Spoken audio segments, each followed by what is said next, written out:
When my cousin was diagnosed, we came out as a family quite quickly and tried to network with a lot of people, but that's not typically the case within families. It's keep it quiet, let's figure this out. We don't really want others to find out more about this. We just kind of went, oh boy, schizophrenia, what's that? What does that mean? What is that going to look like now? What do we do? What do we expect? What's going to happen to him? He actually is now diagnosed with schizoaffective, but really he has bipolar.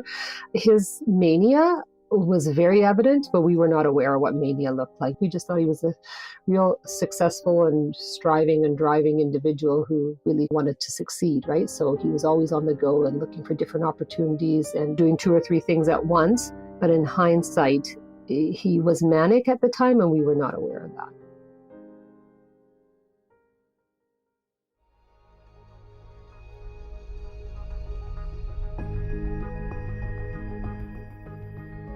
My name is Phaedra Aldridge. Welcome to Look Again, Mental Illness Reexamined, a podcast about mental illness brought to you by the BC Schizophrenia Society and our BC partner organizations.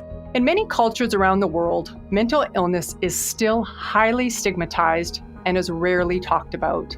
We are going to be taking a closer look at how mental illness is viewed and talked about in the South Asian community, one of the largest ethno-cultural groups in Canada.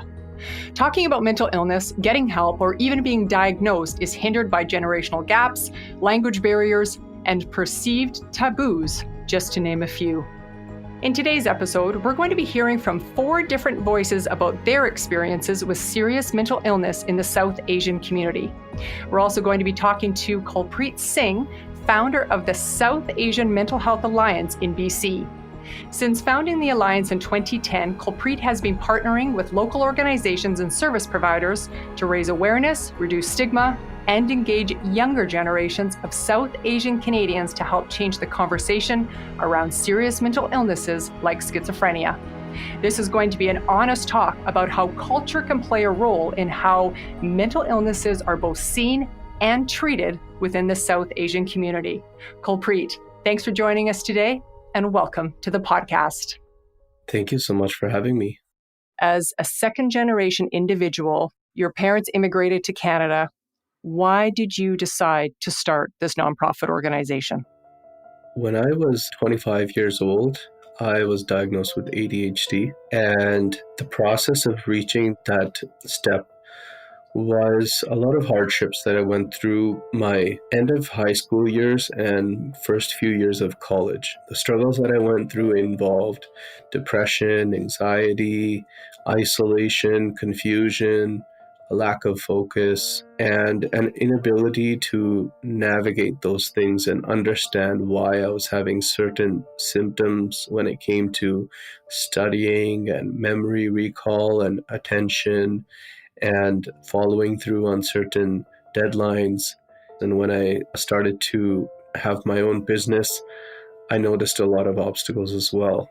At that point, there were some people in my family who were familiar with therapy, psychology, counseling, and through them I learned about a psychiatrist who was also from a South Asian background. And that conversation allowed me to understand some of the reasons why I was having those struggles. And it was very self-affirming, and it allowed me to plan a direction for my self-care and for my well-being. But I was also referred to another psychiatrist who had the complete opposite reaction. And the other psychiatrist was also from the South Asian community, but he basically used stereotypes of how an ADHD diagnosed individual should behave.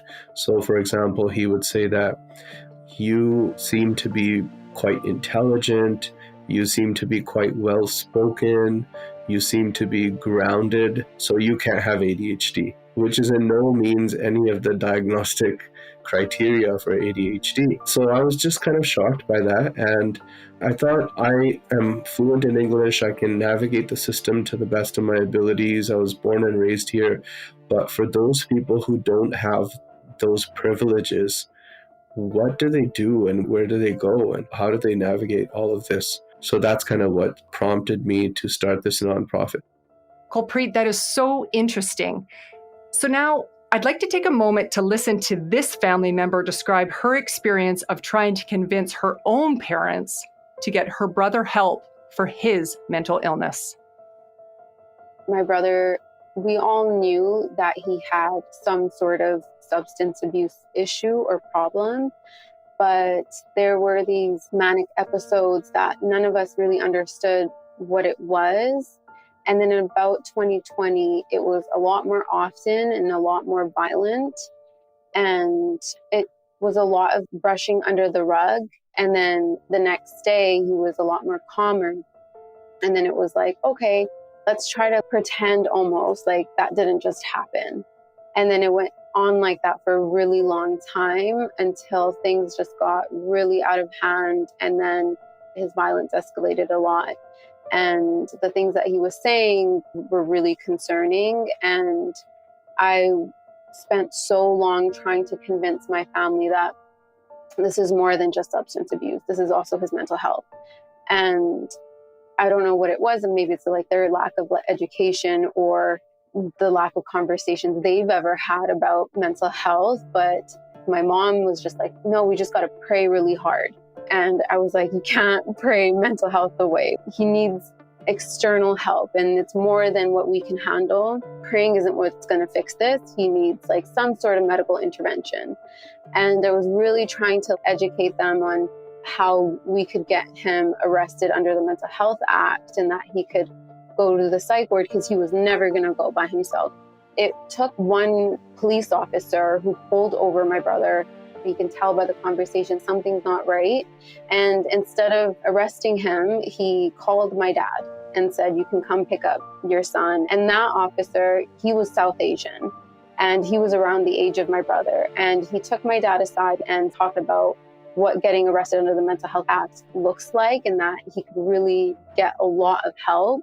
And it wasn't until that officer reinforced the things I was saying about what it's like to get arrested under the Mental Health Act that my dad was willing then to call 911. It took us calling multiple times, getting him arrested under the Mental Health Act, for him to be admitted for 2 weeks. And then in those 2 weeks, he got the help that he needed. And that's when my brother really came to and realized things really did get out of hand there.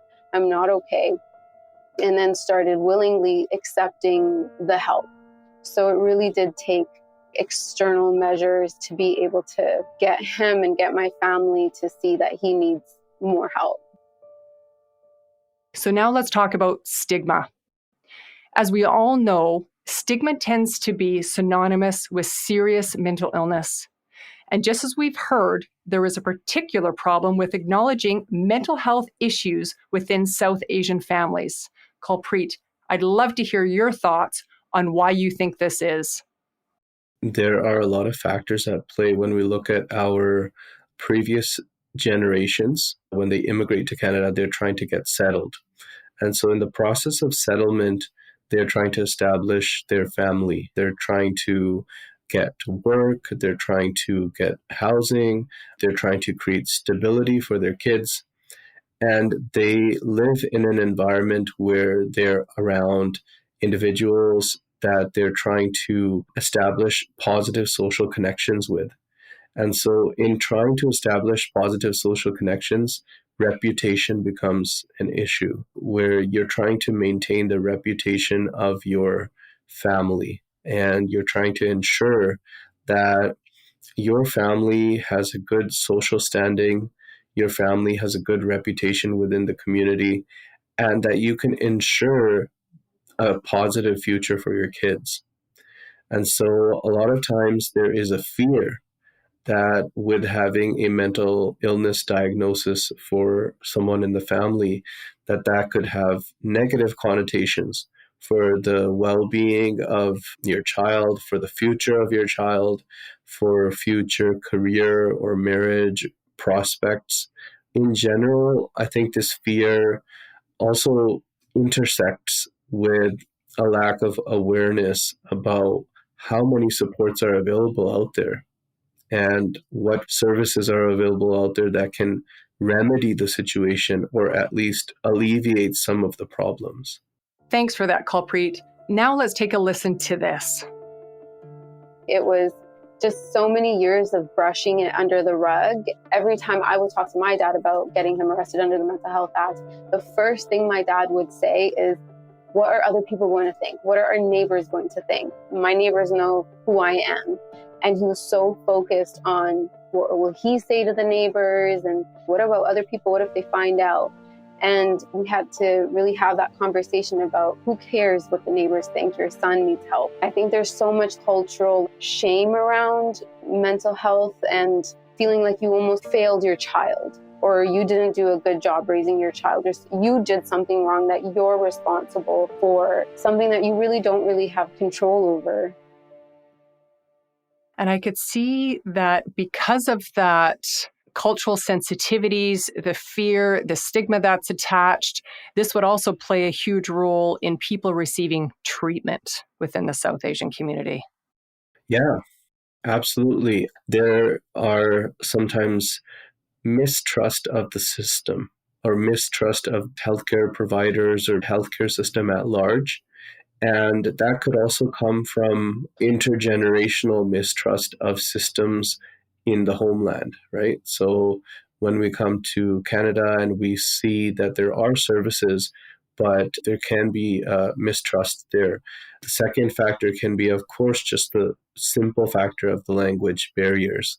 A lot of nonprofit societies across Canada throughout many generations have chosen to provide services, webinars, workshops, brochures in English only. And that is a continuing trend. And then there's also a disparity between language literacy and language fluency. It would be helpful to any, for example, advocates or activists or volunteers or service providers who are listening to us today to understand that just because someone speaks a language doesn't mean they read the language. A lot of people don't have fluency in their own mother tongue, in their own native language in terms of reading.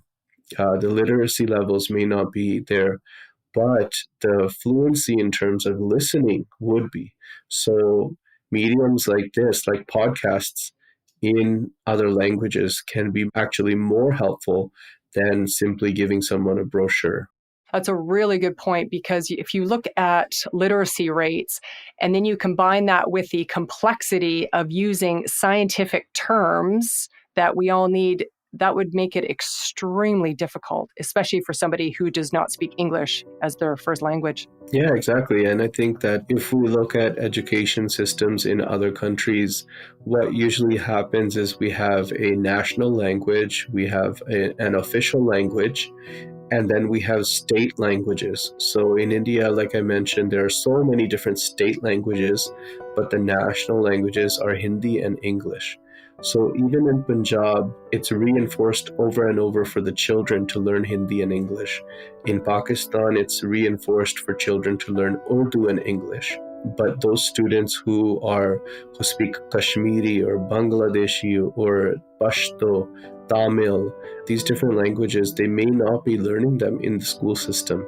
And so when we come to Canada, our parents come, our grandparents come, and very well-intentioned health advocates, health providers, they ask, what is your mother tongue? What is your native language? And somebody answers that it's Farsi, it's Arabic. That's true. It is their mother tongue, but they can't read it. They just can speak it. So it's up to us to look at those nuances and see, when we're doing health promotion, when we're doing health outreach, is that health outreach actually accessible to the people? Yeah, you bring up a really good point about language and making healthcare and outreach more accessible. When we think about schizoaffective disorder, schizophrenia, bipolar disorder, all of these terms are using the framework, the paradigm of Western thought. And so if you look at Eastern thought, if you think about Eastern framework, you might be able to dig deep and think, okay, in Punjabi, for example, mental would mean mansik, and mansik means relating to the mind. We use different terminologies, and where that term doesn't exist, then we would just have to use the term schizophrenia. If a nurse came up to my mom and explained to her in her language and just just explained the positive things around treatment and that you're in a good place, this is going to help. And it would have really made things a lot better, easier to accept. But when you're hearing it from somebody that you're not really understanding these technical words about mental illness and antipsychotic drugs, all those words are scary words when you don't know, especially in a different language. Now, within the South Asian community, there are many terms for mental illness. Here are just a few of the more common ones.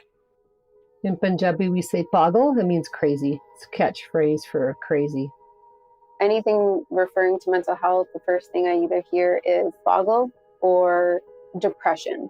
Those are the two words that I find are really common when describing mental health. And another word is called lokiki kehengi, which is a big thing in our community. What will others think? What are others going to say? So we're all concerned about what, within the community, we're all concerned about what others are going to think. So lokiki kehengi is holding a lot of people back. I know I would love to get my loved ones some help, but what are other people going to say about this if they find out? The entire idea of mental illness is fused into this one notion. That unfortunately translates into this idea of quote-unquote madness, right? And then it is given, there are multiple ways of talking about it. There are multiple names given to it, but unfortunately all of them have a negative connotation. It will always have negative connotations that would translate into madness and not mental illness, right? That's where the gap lies. There isn't enough words in which we can express our older generations, or even we can express ourselves. And I know we touched on this earlier, but I'd like to dive in a little bit deeper. I'd like to talk a little bit more about the role that you feel, based on your experience, that culture plays in people both receiving help and getting help within the mental health system. I think that culture is a double-edged sword. So there are positives and negatives. So some of the stereotypical components that we look at, for example, multi-generational families, there can be positives to that. You have multi-generational family support. You have mentorship from your elders. You have moral support from your cousins and from your siblings. You have individuals in the house who can physically check on you for your safety. On the flip side, you have a lack of privacy. You might have a lack of autonomy. Your information may not be as protected as you want it to be. So it's definitely a double-edged sword over there. When it comes to language, you have barriers. You're not able to explain yourself properly within the system. But at the same time, you have two unique ways of expressing yourself. You're attached to your heritage, and then you're also attached to the Canadian culture. So you're able to explain your mind's feelings and emotions and your mental health diagnosis, not only in English, but also in your mother tongue. So there's definitely a double-edged sword on that front as well. And it goes into a lot of these different components when it comes to, for example, protecting your family's reputation. That can definitely be a negative. It can be a contributor to higher stigma because you go to such high lengths to make sure that your family's reputation is protected that you will harm your own health for that reason, or you will put your health at a disadvantage for that reason. But at the same time, that family bonding and that family loyalty can create a support system, which a lot of times people don't have. So it's important to pick and choose and discriminate between what are the negative features of different cultural norms and traditions and what are the positives, and try to pick the positives of those traditions and highlight those and try to enshrine those into our lives. And then the ones that don't serve us, sometimes we do want to hold on to our traditions, but if a tradition is toxic, then it's important to let it go, whether it's a Western tradition or an Eastern tradition. You're listening to Look Again, Mental Illness Reexamined, a podcast brought to you by the BC Schizophrenia Society and BC partner organizations. I'm your host, Phaedra Aldridge. This podcast would not be possible without the support of the community. From the bottom of our hearts, we want to thank you for caring about serious mental illness and everything that's around it. Together, we truly can make a difference. Welcome back to Look Again, Mental Illness Reexamined. We're talking to Kulpreet Singh from the South Asian Mental Health Alliance about the role that culture plays in serious mental illnesses like schizophrenia. So speaking of your organization, in 2019, your organization received just over $100,000 from the provincial government to fight stigma around mental health. Now, part of the strategy was to train 100 youth ambassadors, which I think is a fantastic idea. So tell us more about this project. Yeah, absolutely. We had actually started the Youth Ambassador program in 2014 in understanding different mental illnesses and being able to teach that to the community, understanding the drug toxicity crisis, understanding the diagnosis of different mental health concerns and challenges, and then also being able to cross-reference that with Eastern language, South Asian languages, South Asian cultural approaches to mental health, and then going out into the community and conducting workshops. So our initial goal was to train 100 youth. I think we're at about 60 now. We want to just make this a standardized program within British Columbia, and there were some mental health professionals in Calgary who took inspiration from this program. And so they partnered with the Calgary Medical Association and the City of Calgary. We also supported their initiative and they replicated this program, and now it's expanded to Calgary. So we're hoping in this way, city by city, province by province, country by country, we can replicate this program and be able to build capacity among the youth. Wow, well done. And especially the fact that you're expanding as well. Why did your organization choose to focus on those youth ambassadors? That's a great question. When we first started doing advocacy work and we hosted our first South Asian mental health community conference, we noticed that there were a lot of young people who were bringing their parents or bringing their grandparents to these events. So one example, someone had brought their mom who was diagnosed with psychosis. She didn't want to see a doctor again after the first diagnosis. And her mom just brought her to the conference to socialize and to look at the exhibitors and to have lunch. We had a lot of different demographics in terms of age, so people could socialize with each other. And when this individual came to the event and after they attended the workshops, then they informed us that their mom had decided to go for treatment and to look for help. So those open conversations are what reduced the stigma for that individual and what has been the deciding factor for a lot of people throughout the years of doing this work. Generation after generation, you never talked about it. And it was something that your grandma do some little ceremony and there you go. And then you would be healed and there's no such thing. And so that's why I think if the conversation happens more at home and openly, and because the generations are changing all the time, and so that old tradition and values are also changing too. So I think if the two can support each other and educate each other, there's a better understanding and less fear. I think that what we see in multi-generational homes is there is a link between grandparents and grandkids can sometimes inspire and spark some of those conversations. But it's also important for grandkids to understand how to do those in a language-specific way. When we provide the younger generation with education on mental health, but then we also provide them with that education in the context of their own language, it builds those bridges between generations. And it allows for a spark in conversations and curiosity for those young people to go back home and to talk to their parents and their grandparents and actually use I won't say excuse, but I'll say use the inspiration and the curiosity around language to spark that conversation. So mom or dad or grandma or grandpa, what does this word mean in our language? Or how do you say this word in our language.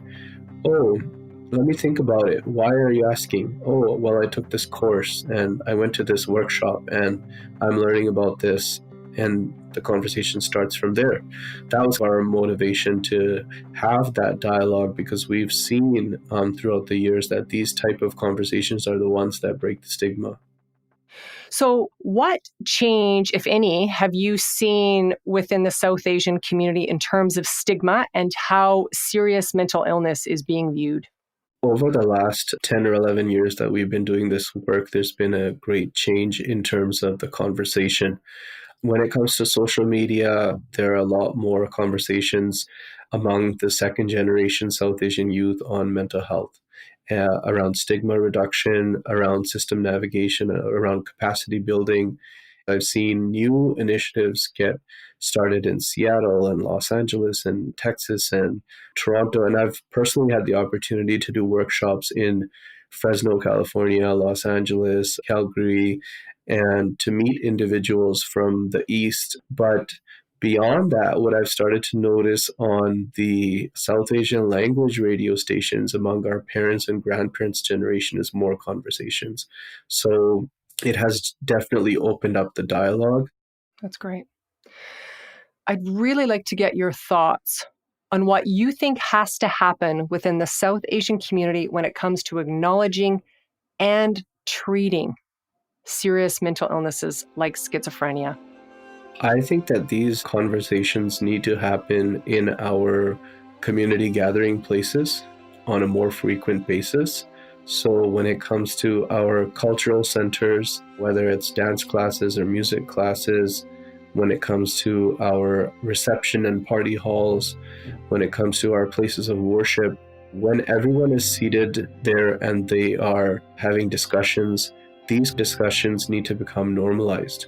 And if these discussions become normalized, then also seeking help will be normal, and seeking help will be less stigmatized. And I think that this process is around the corner. We have seen over many generations how different topics were stigmatized, and over time it became less and less stigmatized, and people became more and more open to it.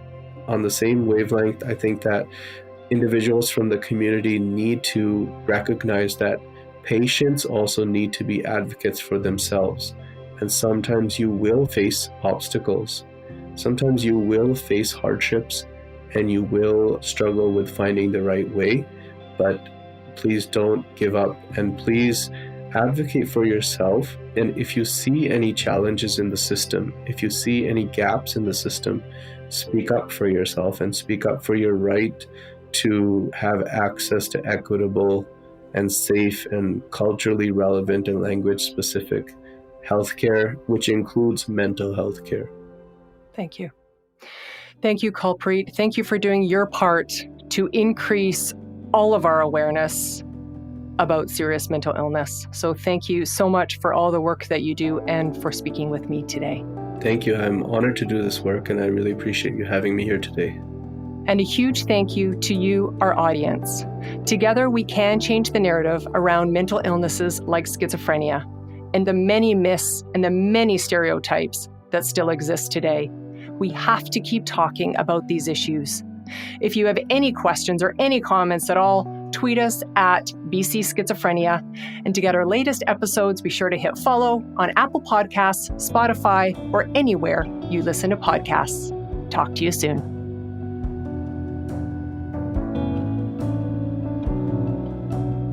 This podcast is brought to you by the BC Schizophrenia Society and the BC Partners for Mental Health and Substance Use Information. We're a group of nonprofit agencies providing good quality information to help individuals and families maintain or improve their mental well-being. The BC Partners members are Anxiety Canada, BC Schizophrenia Society, Canadian Institute for Substance Use Research, Canadian Mental Health Association's BC Division, Family Smart, Jesse's Legacy, the North Shore Family Services Program, and Mood Disorders Association of BC, a branch of Lookout Housing and Health Society. The BC Partners are funded and stewarded by BC Mental Health and Substance Use Services, an agency of the Provincial Health Services Authority. For more information, visit heretohelp.bc.ca.